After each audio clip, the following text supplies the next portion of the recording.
Catiúcia, a gente sabe que a tecnologia está na vida das crianças, é inegável e parece que proibir é pior, né? Não chega nem a ser mais hoje em dia uma opção.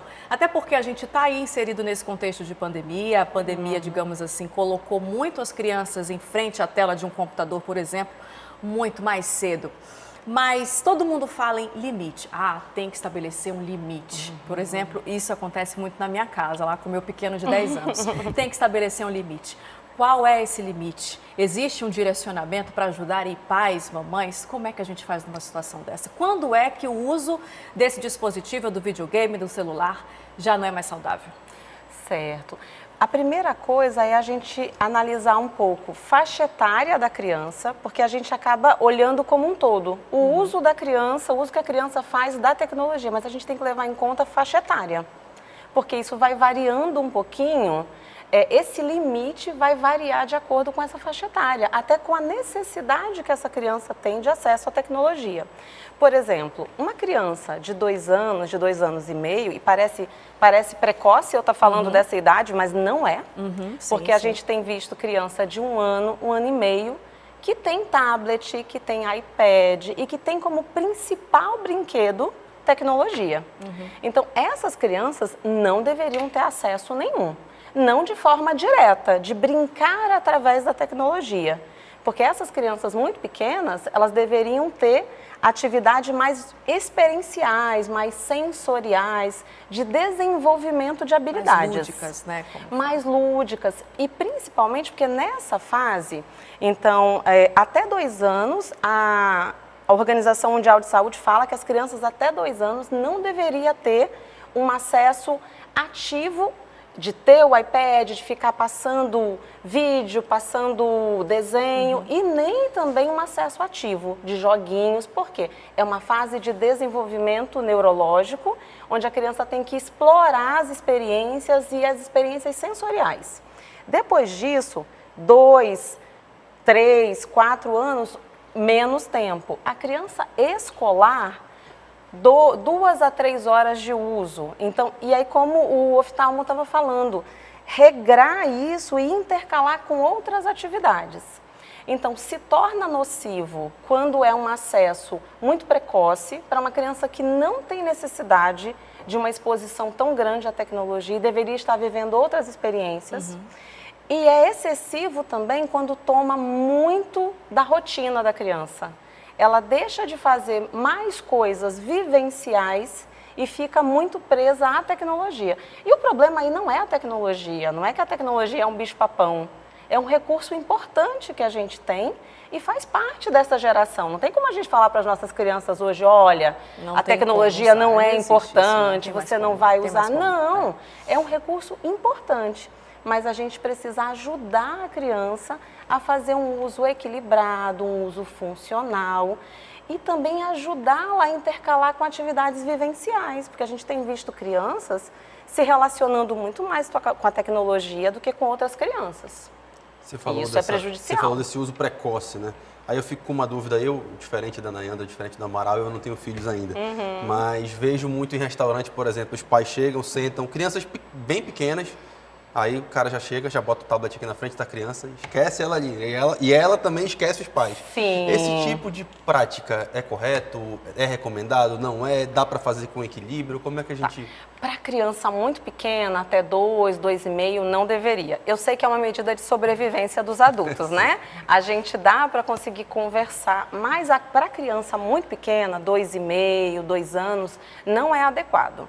O ideal era que os adultos se dividissem nessa atenção e nesse cuidado. A criança um pouquinho maior, você já pode ir equilibrando. E aí você pode deixar, por exemplo, no momento do aeroporto, que estaria esperando, mas dosar isso. Então eu interajo um pouquinho, eu oriento, eu brinco. Aí numa situação em que eu preciso que a criança fique um pouco mais contida, eu coloco a tecnologia, mas o que a gente tem visto é um uso indiscriminado. A criança fica lá com a tecnologia e os adultos ficam aqui batendo papo.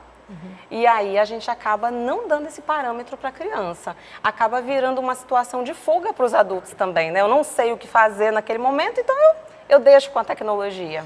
Vocês sabem que eu respeito muito a ciência, a Organização Mundial da Saúde, mas eu tenho que discordar. Lá em casa, a minha opinião, ela é diferente da opinião da minha esposa e da Roberta. Vamos chamar a Roberta para a bancada A agora. Roberta, ela realmente regra muito esse contato com a tecnologia e com as telas.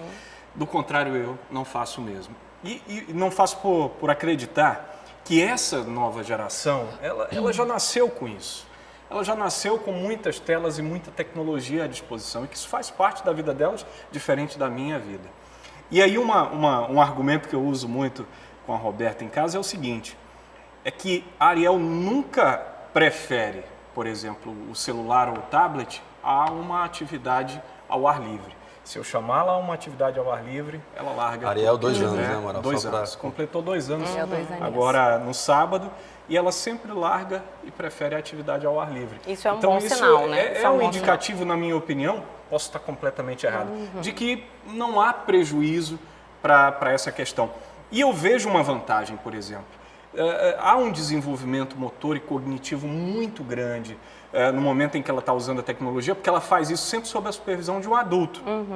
E a gente vê a capacidade dela de identificar o que ela quer, o desenho que ela quer assistir, o ícone do aplicativo que tem aquele desenho. Isso é bem bacana, na minha opinião, de pai que é a favor do uso da tecnologia, desde que supervisionada. Sim. Catiúcia, a minha dúvida, complementando aí a situação que o Amaral relatou agora para a gente, pois é, só abriu aqui o parênteses do nosso debate. Mas será também que essa questão das crianças muito ligadas à tecnologia, por exemplo, como o Dante falou, nós chegamos ao restaurante, olhamos para a mesa ao lado, o casal já deixou um tablet ali com o pequeno. Sim. Será que essa também não é um pouco da incapacidade hoje que as crianças têm em relação ao ócio? Porque eu lembro que na minha época eu saía com os meus pais, ia para os restaurantes, eu ficava lá, entediada, mas ficava. Sim, e hoje em dia a gente não frustra as crianças. O celular naquela época, né? O Instagram naquela época. Hoje em dia a gente não frustra as crianças, né? Porque a criança já vai começar a reclamar, ela já vai começar a chiar, já vai começar a chorar. Não, meu filho, calma lá, pega aqui o celular. Vai olhar o celular. Será que não é isso? Assim, essa incapacidade das crianças, essa intolerância àquele ócio, ao tédio? Sim, com certeza. Na verdade, não tem como a gente brigar com a... Eu não sou contra, tá? Não sou contra a tecnologia. Não tem como a gente brigar e dizer que a criança não vai ter acesso, até porque a gente sabe que tem conteúdos interessantes, tem jogos educativos, e as escolas, até os sistemas de educação têm utilizado muito dos recursos de tecnologia.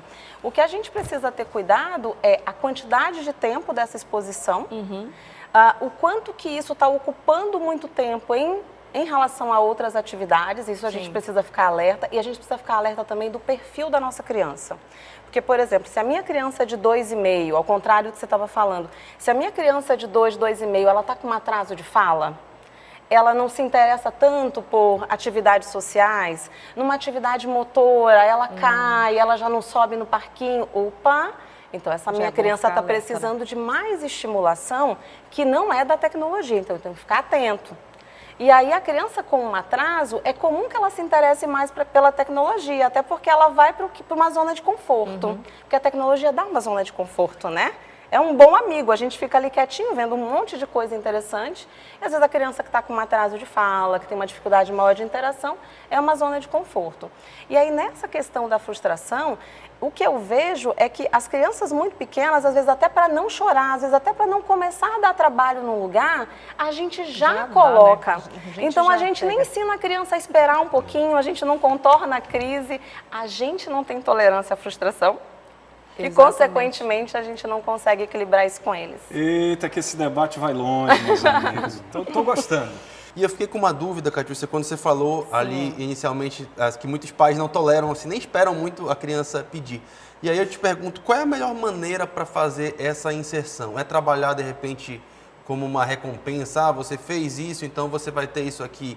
Ou então é você já botar no cotidiano, sabendo que a pessoa usa, não, você vai ter 1 hora para usar todo dia. Qual é a melhor forma de fazer uma inserção responsável dessas telas, já que não usá-las parece meio inevitável? Sim. A melhor coisa é colocar dentro da rotina da criança levando em conta a quantidade de tempo, que não pode ser algo exagerado, né? Até por esses impactos, tanto da criança criar uma certa dependência tecnológica, prejudicar outras áreas do desenvolvimento, prejuízos físicos, né? Oftalmológico, motor, então usar com moderação, com monitoramento de tempo e do que está tendo acesso. E aí pode colocar dentro da rotina da criança, de acordo como se fosse uma atividade de descanso, de lazer, evitando sempre aqueles momentos próximo à hora de dormir, porque a gente acaba tendo um efeito negativo desse uso da tecnologia no sono da criança. Ela fica mais ligada, fica mais né? estimulada, Isso, né? ela fica mais hiperestimulada, ela fica mais agitada, né? E aí se for uma criança mais agitada, com um perfil mais hiperativo, isso complica mais ainda. Então pode colocar dentro de uma rotina da criança em que seria um momento de lazer e com esse monitoramento. De preferência longe dos horários de refeição, porque senão a gente compromete esse momento da relação com a alimentação, da relação com a família, de quem está comendo junto, né?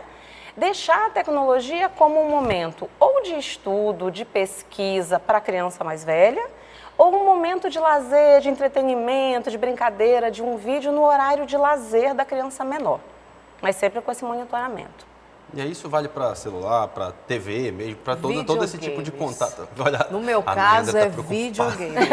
Você já jogou videogame com o Danzinho lá? Videogame. Eu não tenho o menor talento Qual para é o que você joga? videogame. Ele joga Roblox, meu filho adora jogar Roblox. É um jogo que faz muito sucesso Sim, eles entre gostam as crianças muito. da idade o dele. meu Eles sobrinho, jogam juntos, que né? estudava com o filho da Nayana, inclusive, já me pediu Mas, um assim, gift card de Roblox. E eles jogam né? online hoje em joga dia, online né? e tal. Meu filho não tem problemas com celular, com televisão, nada disso. É o tal do videogame. O videogame também é a mesma dinâmica, né? Tem que fazer esse Tem combinado. que fazer esse combinado. Tem que fazer esse combinado. E aí é importante observar, por exemplo, tem criança que funciona muito bem em não ter o acesso ao videogame durante a semana, quando eles estão na escola, com rotina. Agora a gente está num momento um pouquinho diferente, né? De Sim. férias e ainda nesse receio se volta, se não volta às aulas presenciais. Mas em rotina normal, algumas crianças ficam muito bem não tendo acesso durante a semana, ficam com as suas atividades e passam a ter acesso no final de semana com esse monitoramento de tempo. E alguns ficam bem todo dia um pouco, 1 hora no final do dia, como um lazer. Vocês Então, são sabem, algumas estratégias. Vocês falando sobre videogame, eu acabei lembrando aqui de um episódio que a Alberto estava me contando, estava em algum lugar público, esperando alguma coisa, tinha alguém lá fazendo uma mímica do TikTok. Aí ela ficou olhando, aí ela chegou em casa, me Como contou era aquilo, aquilo, rapidinho, só pra ver. já quer pegar, né? Ai, gente, vai virar Já quer pegar a ideia. Aí ela meio que, poxa vida, o pessoal treinando o TikTok. Aí eu não falei nada, né? Eu disse, Roberta, presta atenção, só mudou o dispositivo. Porque na minha época eu tinha um amigo de infância que à noite, quando a gente ia lá fazer dobradura de papel para fazer aviãozinho, Dante, Nayandra e a nossa convidada Catiúcia, ele ficava assim, ó, como se estivesse soltando papagaio, empinando pipa ali. Não tinha nada na mão dele, nada, absolutamente nada, e ele lá. E era uma emoção e não tinha nenhuma tela, né? E aí eu comparei aquilo com o que acontece com o TikTok lá, sem nenhuma tela, e a pessoa, ou seja, às vezes nem precisa de dispositivo, o comportamento humano é muito de repetição. Absorve né? muito rápido, né? Por isso E que a gente mesmo precisa ter sem cuidado. tela, o prejuízo acaba sendo muito semelhante. É inevitável, por isso que a gente tem que monitorar a quantidade de tempo, a rotina da criança e o que ela está acessando também, né? Porque esse é um grande risco. A criança está acessando conteúdos ou jogos ou brincadeiras que são conteúdos que ela não tem capacidade emocional, até de desenvolvimento, de dar conta daqueles conteúdos. Isso a gente precisa ficar bem alerta também.